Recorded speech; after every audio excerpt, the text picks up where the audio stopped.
That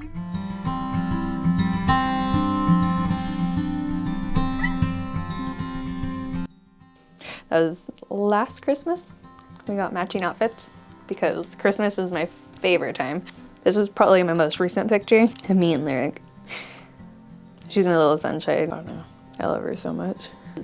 This was at our tea party that we had here at the house. I love speaking and sharing my story because I get to touch the girls here's lives, but there's so many other lives out there. That picture is when I first became homeless. That's when things kind of started falling apart. I was born into foster care. Me and my mom were put in the system.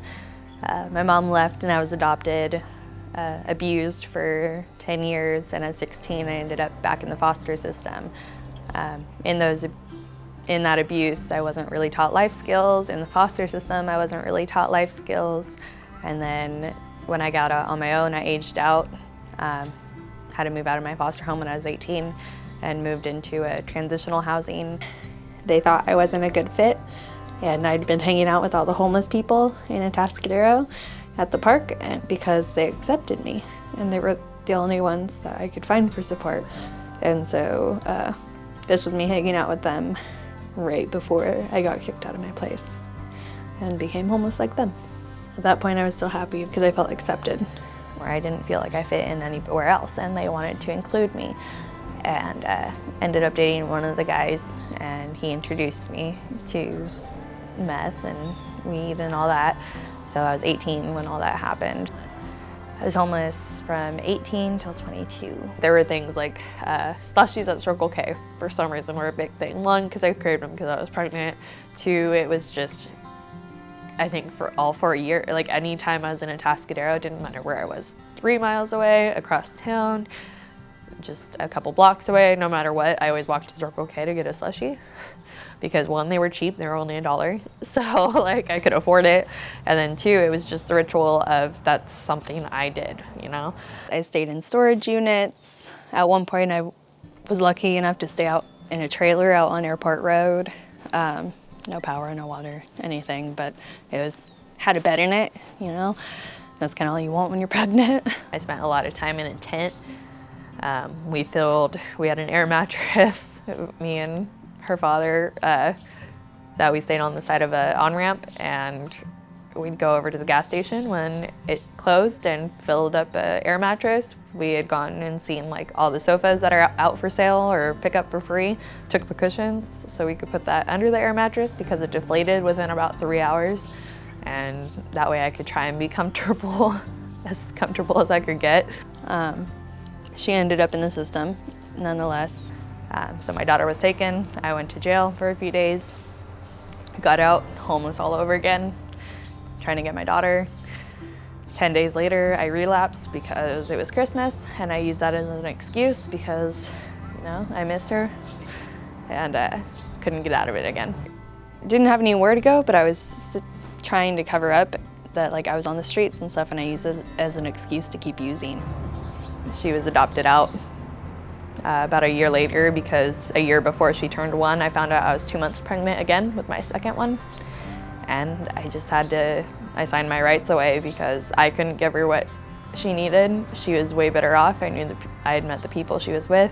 I knew she was way better off. They could care for her, they could love her, they could provide for her, all the stuff I couldn't do. And then being pregnant again, I had to focus on this one because I was gonna be damned if I had lost another one, you know?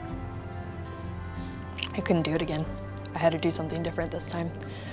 And so I still struggled in the beginning, but I was able to get clean and was able to, once I gave birth to her, go into a shelter and just take the next indicated step that I was told. And this time they gave me a little more help than they did with Melody. Melody, didn't give me much help. They wouldn't put me in a group until I tested clean, which, how am I supposed to test clean? That's why I need to be in drug and alcohol, you know? They didn't really help me much. With Lyric, they did. They assessed me needing treatment level 1, and told me to go to a shelter. That's where I started my recovery though, was because we were allowed out to go to a Lano club to go to meetings. I had never known about AA, NA, any of that before. So that's kind of where I started my recovery. I had called Anna's home and Brian's house, and Julia got back to me almost right away and like asked me my story and everything. And she was like, if you have the willpower to get clean on the streets with my significant other who was still using even while I was clean right next to me and stuff and be able to stay clean, she's like, then you have the willpower to stay clean and we would enjoy having you. She's just so supportive right up front. She just made me feel good. She made me feel like I could do it because I was very scared when I came here. I didn't know how to do anything in life. And so it gave me that support, which is what I have always been longing because I don't have familial support, didn't have anybody. And so she gave me that person that I could look up to and that really strong woman in recovery that I wanted to be like.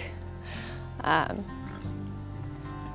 I don't know, I just fell in love with her and she's been so supportive. Like I couldn't imagine going through any of this without her. She's got gumption and she has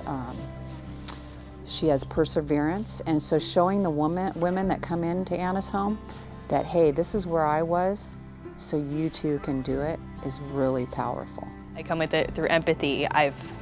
Because most of what they've done or are going through, I've been through too, and it really helps, I think, solidify it in their mind that they don't get defensive because it's not me coming at them, it's coming to them and saying, I've been through this is what helped me. Carolina is amazing. You know what Carolina embodies is Anna's home.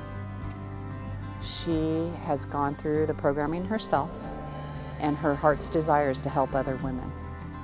That was probably a couple years into homelessness. Like I thought I looked cute and stuff, but you could just see that emptiness in my eyes, and I've seen that when I look over my pictures in addiction. I have so many selfies from my addiction, just me trying to make myself happy in a time that I wasn't happy with myself. So it's a huge difference between when I look here and like my eyes in those pictures compared to when I look at ones in here where I have my daughter and I have a place to live, and I'm just thoroughly happy that my eyes gleam along with the smile.